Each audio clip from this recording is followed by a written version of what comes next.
Hi everyone, my name is Julia Park and I'm the Managing Director of Advantage America EB-5 Group.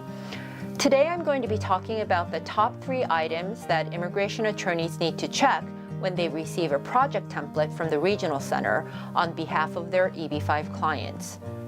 Once your client has decided on a project and you reach out to the Regional Center will send you a link to download the I-526 filing template, which the attorney is expected to download and send in to the USCIS along with the investor's source of funds information.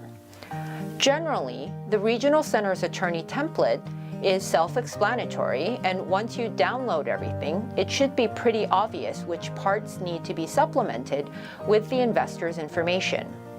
Sometimes, however, there are pieces to the template that the attorney needs to proactively check to ensure that everything is submitted properly and to avoid unnecessary RFEs.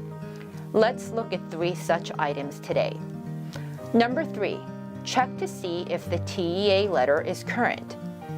A project's TEA status is frozen in time for each investor at the time of investment or I-526 filing, whichever comes earlier. The I-526 legal memorandum will include the project's TEA letter in the exhibits. The attorney needs to check that the letter is current because it's not uncommon for TEA letters to expire during the course of the offering, especially for larger projects. Once you confirm that the TEA letter is current, you should also check the I-526 legal memorandum and compare the date referenced in the letter to the date of the actual letter and the exhibits and make sure they're the same. Because of the importance of TEA status, generally the Regional Center will be on top of making sure to secure a new TEA letter if the previous letter is about to expire. But sometimes the Regional Center won't notify their attorney of this fact, which can lead to the I-526 cover memorandum not being updated. Number 2, insert the signature pages for all the operative agreements. Once your client has invested into a Regional Center's project, they'll sign up with the NCE that the Regional Center is managing. Generally, there will be 2 documents that the investor will sign. First is the subscription agreement. This is the agreement which governs the subscription process of investing the funds in return for an interest in the NCE. Second is the operating agreement that governs the workings of the NCE that the investor will be a member of. Sometimes this operating agreement is called the partnership agreement. If the NCE that the investor invests into is an LLC, it's an operating agreement or LLC agreement for short. If the corporate structure of the NCE is a partnership, then that agreement is called the partnership agreement. The investor should be signing signature pages for these 2 documents in every deal. In addition, the investor will also sign the escrow agreement. But many deals also incorporate the escrow acknowledgement into the subscription or operating agreement signatures. What I mean is, by signing the subscription or operating agreement, the investor is acknowledging that the escrow agreement signed between the NCE and the escrow company has been reviewed and they are now party to that agreement. In addition, there will be suitability questionnaires and other acknowledgments, tax forms such as W-9 or W-8 that the investor needs to sign. But the 2 main documents are the subscription agreement and the operating agreement. The PPM is a securities disclosure document, so usually does not require a signature.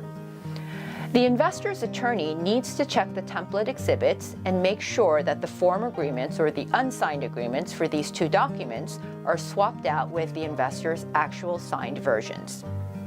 Number 1, if the investor is under 21 years old, ensure that there are no additional parent confirmations that need to be signed. In recent months, the USCIS has started sending out RFEs related to minor investors to ensure that the offering and subscription process for these young investors were properly done. Many foreign investors today are pursuing the EB-5 investment visa for their children studying in the United States. As long as the investor is not born in China, the investor's spouse and unmarried children under the age of 21 can qualify for a derivative EB-5 visa together with the investor.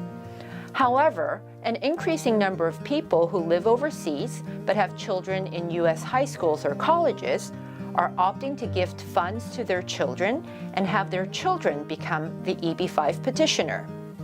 In addition, the severe backlog of EB-5 visas for people born in China has resulted in more parents opting to forego the immigration option for themselves and gifting funds to their very young children so they can become the EB-5 petitioner and later immigrate to the United States.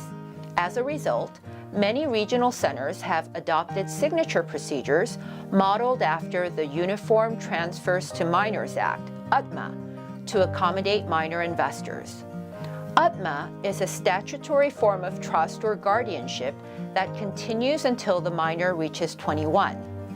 UTMA provides that the custodial property, in the case of EB-5, that would be the EB-5 membership interest, is indefeasibly vested in the minor and not the custodian, aka the parent. And because UTMA-based procedures usually use 21 and not 18 as the age of majority, if your client is under 21, he or she may still be considered a minor even if they are over 18.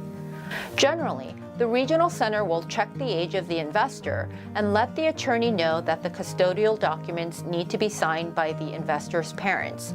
But the attorney should also proactively reach out to the regional center if the client is under 21 to ensure that this doesn't slip through the cracks. I hope you found this helpful. See you in the next video. Please subscribe to our YouTube channel. Thank you.